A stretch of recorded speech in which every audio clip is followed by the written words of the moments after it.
quitte renoncer à y croire.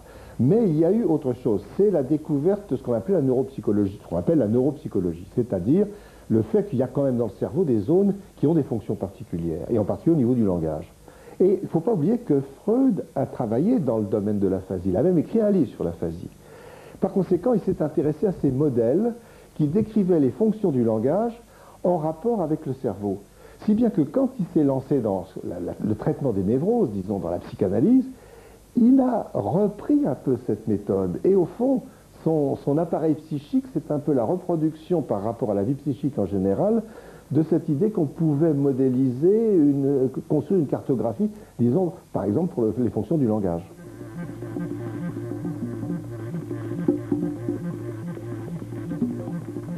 Dans son dernier livre, qu'on a appelé L'abrégé de psychanalyse, qui est en fait un ouvrage posthume, Freud l'a écrit en 1938 et il ne l'a jamais achevé, il est mort un peu de temps après. C'est intéressant de voir que ce livre, qui se veut une sorte de résumé, de somme des bases de la théorie psychanalytique, commence par le premier chapitre, ça s'appelle l'appareil psychique. Autrement dit, ce n'est pas un concept comme un autre, c'est vraiment le concept fondamental du cadre théorique de la pensée freudienne. Alors, ça a un côté un peu abstrait, cette définition, et il faut voir, au fond, à quoi ça correspond dans la clinique, et pourquoi Freud a eu besoin, en somme, de ce cadre. Il dit, au fond, qu'est-ce que nous savons de la vie mentale? On en sait deux choses. On sait qu'il y a un cerveau qui la produit. Ça, il n'y a pas de doute. Et puis, de l'autre côté, on en connaît les expressions conscientes, et puis, on a appris à connaître qu'il y a des manifestations inconscientes qui se révèlent par des déplacements, des dérivés, des lapsus, etc. Et entre les deux, qu'est-ce qu'il y a? Au fond, il y a la vie psychique elle-même, il y a la régulation, il y a la manière dont se produisent ces pensées. Mais on n'en sait rien. Il y a un vide entre le cerveau et ce que l'on voit de la vie mentale. Et c'est ça, au fond, que Freud a appelé l'appareil psychique.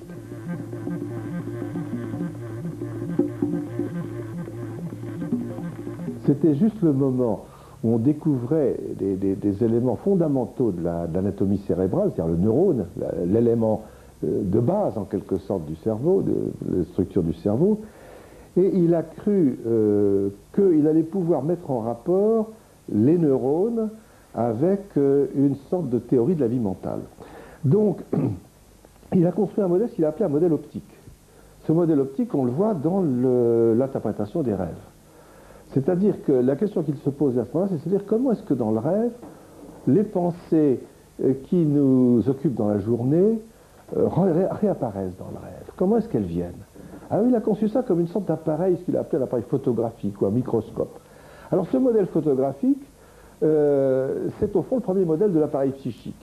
Mais c'est quand même un modèle d'abord trop limité à la question du rêve et qui ne prenait pas en compte le fait fondamental, c'est que, remarquez-le, la conscience, elle est au debout, puisqu'en somme, on commence à avoir accès aux expériences de la vie, puis ensuite, on a accès aux souvenirs. Donc, en réalité, cet appareil psychique, il fallait le boucler.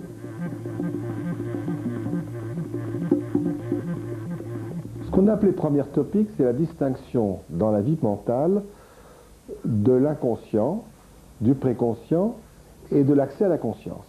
Alors, le préconscient, c'est tout ce qui, en somme, occupe notre vie mentale et peut arriver à notre conscience si nous y pensons. Si je vous demande ce que vous avez fait hier, vous ne vous y pensiez certainement pas il y a 5 minutes, et maintenant, vous y pensez. Ce que je sais, mon passé, c'est du préconscient. Et l'inconscient, ce que Freud a voulu marquer, c'est la distance entre un inconscient qui, lui, ne peut pas accéder à la conscience, et un préconscient qui, lui, y accède pour autant qu'on le recherche ou bien que les circonstances l'éveillent. Alors petit à petit, il a élaboré une conceptualisation de l'appareil psychique beaucoup plus fine, mais qui prolongeait la première.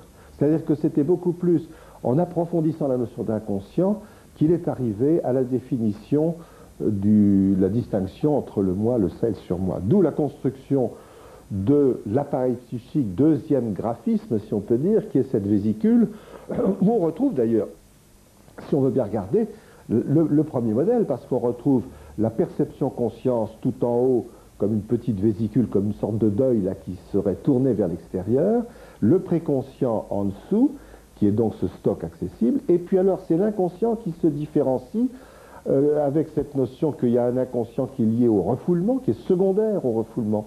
Et puis il y a une masse d'inconscient qui est l'ensemble des désirs, des pulsions qui viennent en quelque sorte du monde instinctuel, des instincts, ou du grand dualisme pulsionnel Eros-Thanatos, et qu'il va appeler le ça, n'est-ce pas? Donc à ce moment-là, il va juxtaposer la distinction entre ça, moi, et puis après il ajoutera le surmoi sur la première topique. Donc je trouve que on n'a pas, la deuxième topique n'est jamais qu'un affinement de la première topique.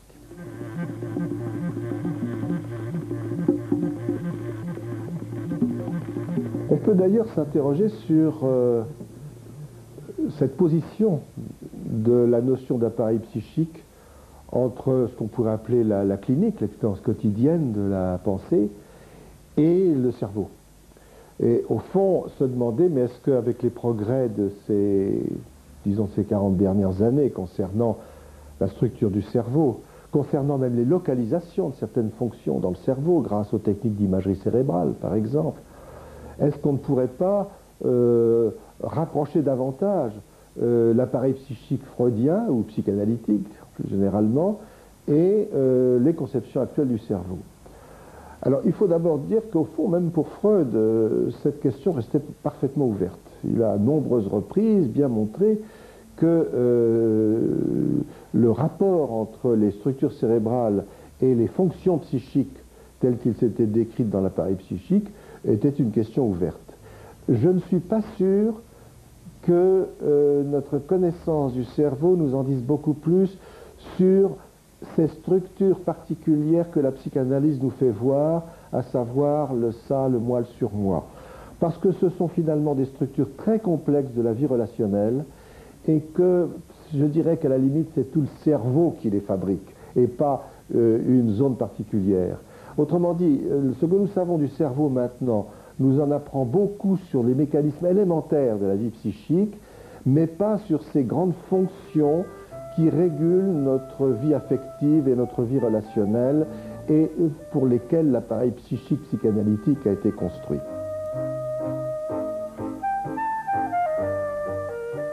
Alors, c'est plutôt, s'il y avait une comparaison à établir, ou même je dirais un pont à jeter, je verrais plutôt ce pont du côté des sciences cognitives, parce que les sciences cognitives contemporaines ont largement usé et abusé de ces modèles topographiques. On se servait même du modèle de l'ordinateur comme un modèle possible. Et il y a eu tous ces travaux sur la modularité de l'esprit, comme si notre esprit était fait de différents petits noyaux isolés les uns des autres, s'articulant. Donc, ce n'est pas du côté de la psychanalyse qu'il faudrait rechercher maintenant un développement de modèles, de graphes de fonctionnement psychique, mais du côté du cognitivisme.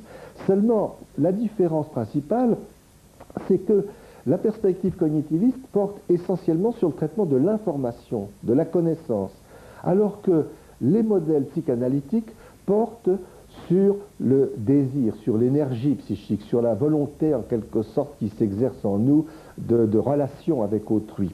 Et ça, ça n'est pas le domaine des sciences cognitives. D'ailleurs, on le voit bien, les sciences cognitives, elles reposent sur des études expérimentales ou sur des modèles reposant sur l'intelligence artificielle, alors que les modèles psychanalytiques, eux, ils continuent de reposer fondamentalement, la notion d'appareil psychique repose fondamentalement sur l'expérience de la cure.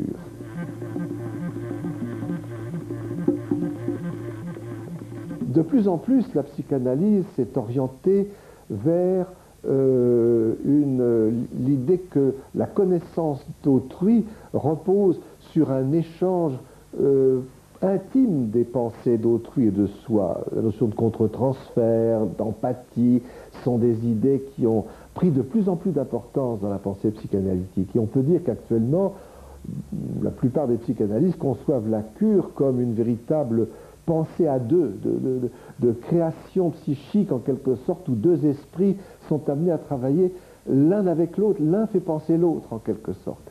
Alors, ceci n'est pas sans conséquence sur, je dirais presque, l'idée qu'on se fait de l'appareil psychique. On peut se demander maintenant si on pourrait modéliser un appareil psychique qui serait autre chose que l'appareil psychique qui serait construit en quelque sorte par deux pensées, comme si, en somme, il s'agissait plus de construire un double appareil psychique, en quelque sorte, résultant du travail dans la cure, qu'un appareil psychique très objectivant, en quelque sorte.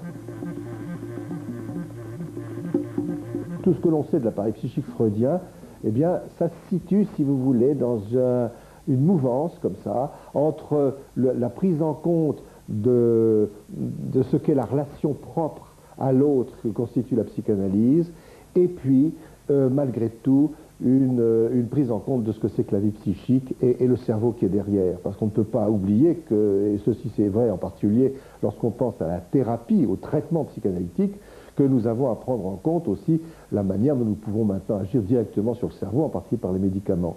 Et je crois que ce problème est à la fois un problème pratique, comment concilier l'application de la psychanalyse à un champ de la santé mentale, disons, et je crois qu'il y a un domaine où la psychanalyse restera absolument privilégiée, au moins pour un temps prévisible, c'est tout le domaine des troubles de la personnalité, disons, alors que probablement nous avons avec les médicaments des moyens d'agir sur certains symptômes ou sur certains troubles précis de manière beaucoup plus rapide et efficace. En revanche, le problème est aussi intellectuel, c'est-à-dire comment est-ce que justement cette théorie de l'appareil psychique doit rester à la fois une théorie ouverte sur la clinique et en même temps une théorie ouverte sur notre connaissance de l'esprit humain.